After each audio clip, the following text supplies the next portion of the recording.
जय शिवराय मित्रांनो अतिवृष्टीमध्ये पूर परिस्थितीमुळे राज्यातील शेती पिकांचं शेतकऱ्यांचं झालेलं नुकसान हे न भरून निघण्यासारखं आहे। आणि आता हेच नुकसान भरून काढण्यासाठी शेतकऱ्यांना कुठेतरी दिलासा देण्यासाठी विविध स्तरावरून जोरदार मागणी होते। शेतकऱ्यांच्या माध्यमातून नुकसान भरपाई मागितली जाते, संपूर्ण कर्जमाफी मागितली जाते, वेगवेगळ्या बाबीची पूर्तता करावी अशी शासनाला मागणी केली जात आहे। आणि याच्यामधूनच आता विरोधी पक्षाच्या माध्यमातून सुद्धा जोरदार मागणी व्हायला सुरू झालेली आहे। विजय वडेट्टीवार यांच्या माध्यमातून सरकारनं एक विशेष अधिवेशन बोलवावं अशी मागणी करण्यात आलेली आहे, जेणेकरून या विशेष अधिवेशनाच्या माध्यमातून विधानसभेमध्ये शेतकऱ्यांचे जे काही प्रश्न आहेत ते मांडले जातील। वेगवेगळ्या लोकप्रतिनिधींच्या माध्यमातून त्यांच्या भागामध्ये असलेली जी काही अवस्था आहे ती समोर आणली जाईल। त्या अनुषंगाने उपाययोजना करण्यासाठी काय उपाययोजना करायच्या त्या ठिकाणी निर्धारित करण्यात येतील। आणि याच्यासाठी एक विशेष अधिवेशन बोलवण्याची मागणी केलेली आहे। शेतकऱ्यांना संपूर्ण कर्जमाफी, हेक्टरी 50,000 रुपये नुकसान भरपाई अशा देखील मागण्या करण्यात येत आहेत। मित्रांनो, याचबरोबर राज्यातील ज्येष्ठ नेते शरदचंद्रजी पवार साहेब यांच्या माध्यमातून सुद्धा अशा या नैसर्गिक आपत्तीच्या कालावधीमध्ये शासनाच्या माध्यमातून 5 उपाययोजना करण्यासाठीचा एक गायडन्स दिलेला आहे। आणि विशेष करून ज्येष्ठ नेते खूप मोठा अनुभव असल्यामुळे त्यांच्या माध्यमातून करण्यात आलेल्या मागण्या सुद्धा सरकारला कुठेतरी विचार करण्यासाठी भाग पाडण्यासारख्या आहेत।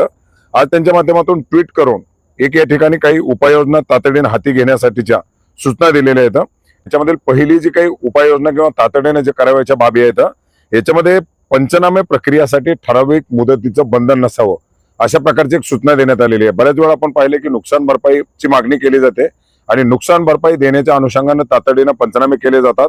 बरेच सारे नुकसानग्रस्त त्याच्यामध्ये समाविष्ट होत नाहीत। पूर परिस्थिती, पुराचं पाणी ओसरल्यानंतर बऱ्याच भागामध्ये पंचनामे होणं गरजेचं असतं, परंतु जोपर्यंत ही सगळी प्रक्रिया होते तोपर्यंत पंचनामे पूर्ण होऊन त्याच्या मदतीचे प्रस्ताव देखील गेलेले असतात आणि असे बरेच सारे लाभार्थी या मदतीपासून वंचित राहतात, कमी मदत मिळते।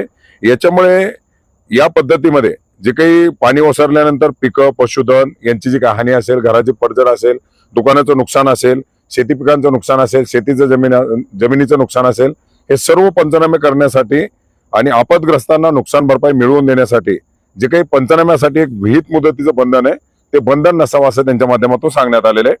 नुकसान भरपाई सोबत पुनर्जीवन कार्यक्रमाचा आराखडा तयार करणं, याच्यामध्ये आपण जर पाहिलं तर शेतजमिनी जाणं किंवा फळबागांचं पुनर्जीवन असेल, विहिरीच्या मध्ये गाळ भरणं असेल, विहिरीची दुरुस्ती असेल किंवा शेतजमिनी खरडून जाणं असेल, बांधबंदिस्ती काम असेल जी मनरेगाच्या अंतर्गत केली जाऊ शकतात, शाळा, आरोग्य, वीज, रस्ते इत्यादी पायाभूत सुविधांच्या पुनर्जीवनाचा आराखडा तयार करणं असेल, अशा बाबीकडे प्राधान्यानं सरकारनं लक्ष द्यावं अशा प्रकारच्या सूचना करण्यात आलेल्या आहेत।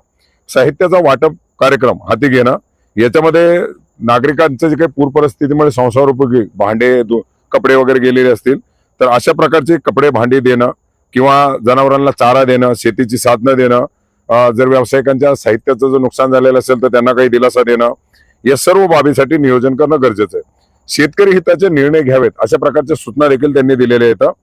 पीक विमा योजनेमध्ये पात्रतेचे निकष जे काही बदलण्यात आलेले आहेत ते कुठेतरी शिथिल करावेत। शेतकऱ्यांना जास्तीत जास्त पीक विमा योजनेचा लाभ मिळेल अशा प्रकारे कारवाई करावी। खाजगी विमा कंपन्यांकडून पीक विमा देण्यामध्ये टाळाटाळ होणार नाही, दिरंगाई होणार नाही, याच्याकडे सरकारनं लक्ष द्यावं। वित्तीय संस्थांकडून कर्जदार, शेतकरी आणि व्यावसायिक यांच्याकडे जी काही वसुलीची तात्काळ कारवाई केली जाते ती तहकूब करावी, अर्थात ती कर्जाची वसुली कुठेतरी थांबवावी अशा प्रकारची त्यांच्या माध्यमातून मागणी करण्यात आलेली आहे। आणि शेतकरी आणि व्यावसायिक यांना दिलासा देण्यासाठी संपूर्ण कर्जमाफी जाहीर करावी अशी मागणी सुद्धा किंवा अशा सूचना सुद्धा त्यांच्या माध्यमातून देण्यात आलेल्या आहेत। मानसिक आणि सामाजिक आधार, याच्यामध्ये जे काही आपत्तीग्रस्त आहेत यांना मानसिक धक्क्यातून सावरण्यासाठी समुपदेशन शिबिरं आयोजित करावीत। बाधित व्यक्तींना कोणत्याही परिस्थितीमध्ये टोकाचं पाऊल, आपण पाहिलेले की नांदेडमध्ये असेल, लातूरमध्ये असेल, धाराशिवमध्ये असेल, बुलढाण्यामध्ये असेल, बऱ्याच ठिकाणी आता युवक किंवा हे शेतकरी आत्महत्या करतायत।